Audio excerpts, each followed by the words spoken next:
Io, la richiesta di un cameo, che di solito vende cocci di bottiglia, è impegnativa.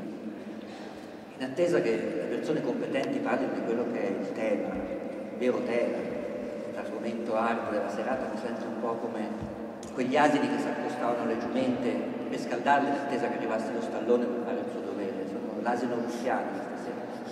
Dovrei farmi un po' divertire, va gianata prima che si parli del tema serio. Però devo dire che ho avuto una grande sorpresa entrando in questo luogo. E ho avuto anche una conferma di una tesi che da anni vado accarezzando, lambendo, toccando e in maniera più concreta raccontando in forma scritta assieme all'amico Stefano Poligi, che vedete al tavolo dei relatori, perché lui è un filosofo della scienza, quindi ha pieno diritto di parlare al tavolo dei relatori.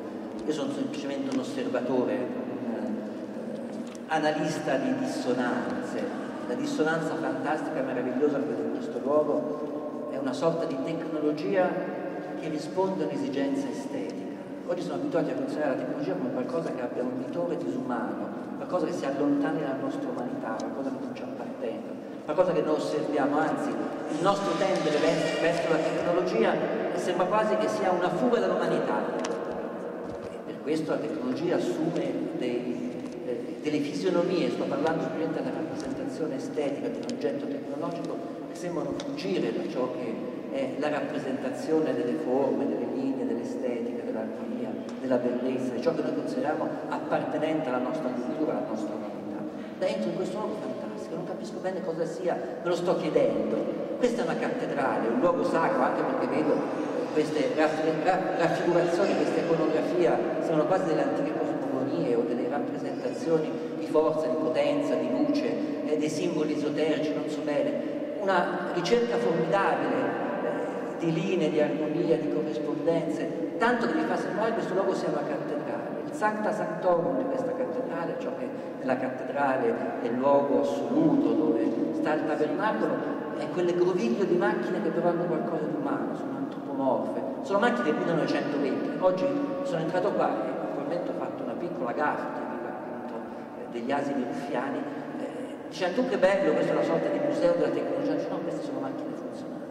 Delle colate di ghisa del 1920, delle turbine ancora forniscono energia, danno energia, e nel loro essere gloriosamente rappresentate, circondate da luci surreali, fra poco glorificate di una sorta di canto liturgico, sarà fatto da quella meravigliosa cantante che se andate a ignudare suonerà l'ultamino e si muoverà con il corpo, il suo muoversi nello spazio che era musica, colori, luce. Ecco, mi fa pensare che in realtà ciò che io e Stefano Poligi abbiamo per lungo tempo pensato, ipotizzato, teoretizzato, immaginato, siamo presi tutti gli strani possibili, che in realtà la tecnologia è qualcosa che appartiene profondamente alla nostra umanità.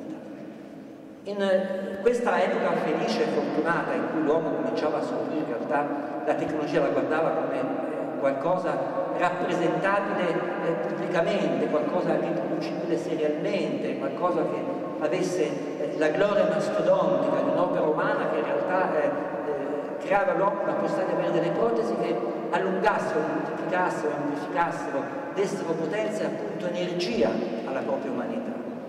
Qua ho realmente la rappresentazione di una tecnologia che appartiene all'umanità. Come tale va vista la tecnologia, poi ve lo dirà Stefano Poligi, che su questo ha costruito un universo di pensiero, di riflessione con riferimenti di cui io non ho possibilità di citare, ma che senz'altro mi piace. Oggi consideriamo e pensiamo a tecnologia, diciamo qualcosa che non ci appartiene, qualcosa lontano, soprattutto riguardo al problema dell'energia, che è un problema fondamentale. Tutti noi vogliamo avere la fantastica lussuria di avere un telefono sempre acceso in tasca, una sorta di appendice mobile della nostra emotività che ci segue, però sappiamo che questo telefono comunque va alimentato. Questo telefono, quando è fuori campo, quando non ci dà più esistenza, quando sta di esistere, quando spegne la nostra capacità di emozionarci nel rapporto al nostro mondo, va attaccato alla spina della corrente e va alimentato, perché è una batteria che si ricarica attraverso l'energia.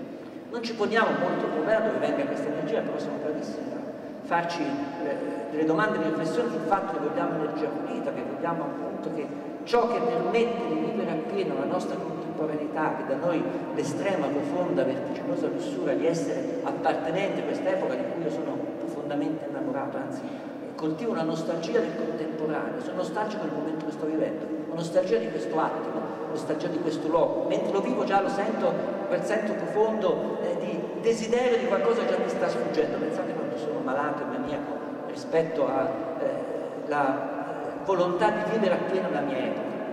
Però questo viene sempre considerato una sorta di perfida illusione o perfida infamia.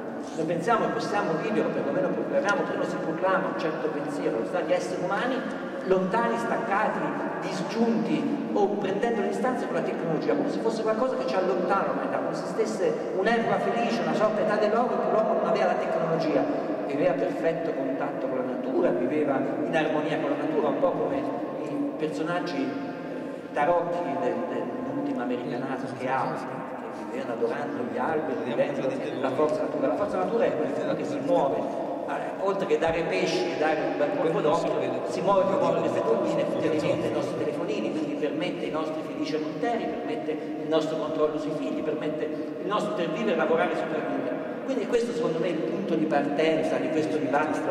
Lascio velocemente la parola a coloro che realmente dovranno compiere questo dibattito, questo approfondimento, avendo gli altri strumenti, pur essendo un profondo, attento e da lunga data attento studioso del problema dell'idrogeno. Però non potrei parlarne come ne parleranno senz'altro relatori che da questo momento in poi può essere finito, possono continuare, guardate avanti, non mi tempo. Forse meglio diamo la parola a loro, se no diciamo il cameo diventa una sorta di... Ma sì, certo, perché il cameo non sia oleoso, do la parola alla gentile conduttrice del dibattito che meglio di me saprà dare un senso a quello che io ho velocemente distrutto.